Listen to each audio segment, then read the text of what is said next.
प्रसिद्ध फिल्म निर्देशक और लेखक दुष्यंत प्रताप सिंह की नवीनतम पौराणिक कृति सात्विक द्वापर का अजय योद्धा का भव्य विमोचन राजधानी लखनऊ के प्रतिष्ठित book store universal book sellers में संपन्न हुआ। यह आयोजन साहित्य, संस्कृति और इतिहास के अद्भुत संगम का साक्षी बना, जिसमें शहर के साहित्य प्रेमी, विद्यार्थियों और संस्कृति में रुचि रखने वाले लोग बड़ी संख्या में उपस्थित रहे। इस गरिमामयी अवसर पर मंच पर पद्मश्री लोक गायिका मालिनी अवस्थी, वरिष्ठ शिक्षाविद Rajesh Dayal, universal book sellers के सीईओ गौरव प्रकाश और स्वयं लेखक दुष्यंत प्रताप सिंह उपस्थित रहे। पुस्तक सात्विकी द्वापर युग के वीर योद्धा सात्विकी के जीवन पर आधारित है, जिन्हें महाभारत काल के महान योद्धाओं में गिना जाता है। यह कृति न केवल उनके पराक्रम का वर्णन करती है, बल्कि उस दौर के सांस्कृतिक, नैतिक और सामाजिक मूल्यों को भी समाहित करती है। इस मौके पर पद्मश्री मालिनी अवस्थी ने पुस्तक की सराहना करते हुए कहा कि यह अत्यंत सुखद है कि आज के लेखक उन महान चरित्रों को पुनर्जीवित कर रहे हैं जो हमारी स्मृति से कहीं खो गए थे। सात्विकी जैसी पुस्तकें हमारी सनातन परंपरा के गौरवशाली अतीत से नई पीढ़ी को जोड़ती हैं। वरिष्ठ शिक्षाविद राजेश दयाल ने पुस्तकों के महत्व को रेखांकित करते हुए कहा, पुस्तकें सिर्फ ज्ञान का माध्यम नहीं बल्कि संस्कृति और इतिहास के संवाहक भी हैं। सात्विकी जैसे चरित्रों का आधुनिक साहित्य में आना आवश्यक है ताकि युवा पीढ़ी उनसे प्रेरणा ले सके। यूनिवर्सल बुक सेलर्स के सीईओ गौरव प्रकाश ने अपने अनुभव साझा करते हुए कहा कि यह जब सात्विकी जैसी किताबें हमारे स्टोर्स में आती हैं तब वो केवल व्यवसाय नहीं बल्कि गर्व का विषय बन जाती हैं।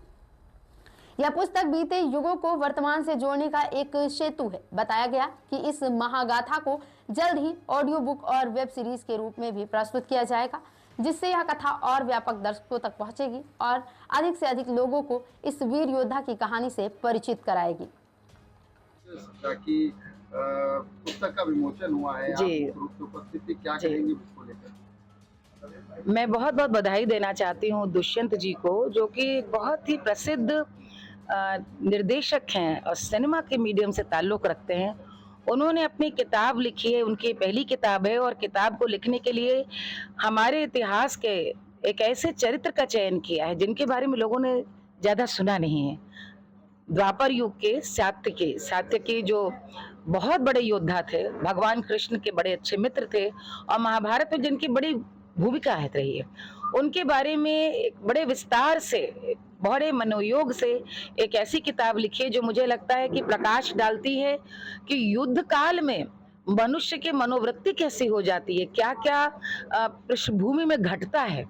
और मुझे लगता है आज हम लोग जैसे दौर में जी रहे हैं विश्व में, कहीं ना कहीं महाभारत एक युग में घटी और उस समय हमने देखा परिस्थितियां ऐसी बन गई कि कई राष्ट्र शामिल हो गए और किसी के भी मतलब कृष्ण जब लेकर शांति प्रस्ताव जाते हैं तो उस समय बुद्धि ऐसी हर ली थी कौरवों की कि उसको भी दुर्योधन मना कर देते और अंत विनाश में होता है।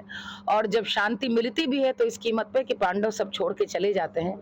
सात्विकी की भूमिका युद्ध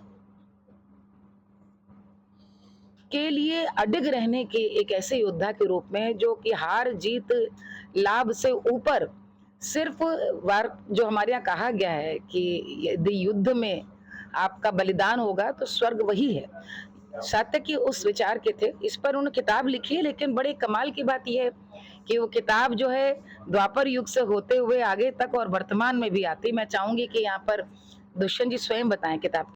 ठाकुर जी की कृपा है, मालिनी जी हैं, राजेश जी हैं और भी हैं, तो मुझे ऐसे लोगों की संगत या सहयोग प्राप्त हुआ कि मुझे बड़ी ऊर्जा मिलती है। ये किताब उस इनविंसिबल वॉरियर के बारे में है, बिल्कुल जो अदृश्य वॉरियर, जिनके बारे में हमारी आने वाली पीढ़ी या वर्तमान पीढ़ी को बहुत कम जानकारी है। और मैं सौभाग्यशाली हूँ कि उनके बारे में लिखने का सौभाग्य प्राप्त हुआ। इनके कई नाम थे, योधान, दारुक, ये भगवान श्री कृष्ण का रथ भी चलाते थे प्रेम में कभी कभी, लेकिन इनका जो मुख्य जो नाम जो प्रसिद्ध हुआ वो इनके पिता के नाम पे सात्विकी था। वहीं भगवान कृष्ण को सत्य का रक्षक सात्विकी बोलते हैं। सत्य का रक्षक इसलिए मान लीजिए क्योंकि युद्ध में युधिष्ठिर की रक्षा का भार सात्विकी के पास था। प्रभु श्री कृष्ण ने कहा कि अगर युधिष्ठिर को बंदी बना लिया तो युद्ध खत्म हो जाएगा। तो अगर आप दूसरे नजरिए से देखें तो महाभारत युद्ध में सबसे जो भीषण काम था, सबसे मेहनत वाला या सबसे बहादुरी का काम था, वो काम सात्विकी की जिम्मे था कि तुमको युधिष्ठिर को नहीं बंदी। तो उस क्रम में युधिष्ठिर को बचाने के क्रम में उन्होंने उस कालखंड के जितने भी भीषण महायोद्धा थे, चाहे वो कर्ण हो, महात्मा भीष्म हो, द्रोणाचार्य हो, कृपाचार्य हो, शल्य हो, कोई भी ऐसा योद्धा नहीं था जिसका इन्होंने सामना नहीं किया, जिसको पराजित नहीं किया। प्रभु कृष्ण के आशीर्वाद के स्वरूप ही किसी लड़ाई में कभी भी पराजित नहीं। और आजकल के युवाओं के बीच में ये कितना प्रभाव डालने वाला है? युवाओं को देखिए, आजकल तो मालिनी जी ने पहले ही बताया कि राजेश जी ने भी बताया कि युग ऐसा है, एक फैंटेसी युग है और लोगों को एक नए नज़रिए से, अपने नज़रिए से किताब पढ़ना अच्छा लगता है। तो बतौर सिनेमा निर्देशक मैंने कोशिश की कि मैं इसका एक प्रवाह बना के रख सकूं, लेकिन जो मेरे अवचेतन में जो परिकल्पना आई या शब्द आए वो अपने आप ही इतने प्रभावी थे कि मुझे किसी स्क्रीन प्ले की जरूरत पड़ी नहीं। तो ये बहुत अच्छी किताब है और मैं समझता हूँ कि बहुत पसंद आनी चाहिए लोगों को। सर, शॉर्ट फिल्में या जो वेब सीरीज होती है वो यूथ पे ज्यादा प्रभाव डालती है, तो हम भविष्य में उम्मीद कर सकते हैं किस तरीके के किरदार को हम उसमें देख सकते हैं? सिनेमा और संगीत दो ही हैं जो कि हमारे वैश्विक समाज पे प्रभाव डालते हैं। और क्या ये तो माना जाए कि शांति के लिए और भौतिक चीज़ों की तरफ अग्रसर हैं, उनको निश्चित तौर पर ये किताब पढ़नी चाहिए।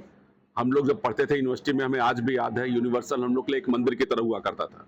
आगे किताब खरीदते थे, किताब चुनते थे। आज वो परंपरा धीरे धीरे लुप्त होती जा रही है। लोग मोबाइल से ही हर काम कर लेते हैं, लेकिन किताब खरीदने और पढ़ने की परंपरा कायम रहनी चाहिए। और दुष्यंत कुमार जी का मैं बहुत बहुत आभारी हूँ, जो ऐसी किताब, जो महाभारत के एक वीर योद्धा को जो एक तरह से दबा हुआ था, उसको उन्होंने सामने पेश किया। सर, आपने किताब देखी होगी, तो युवाओं के बीच में ये कितना प्रभाव डालेगी आने वाले समय में?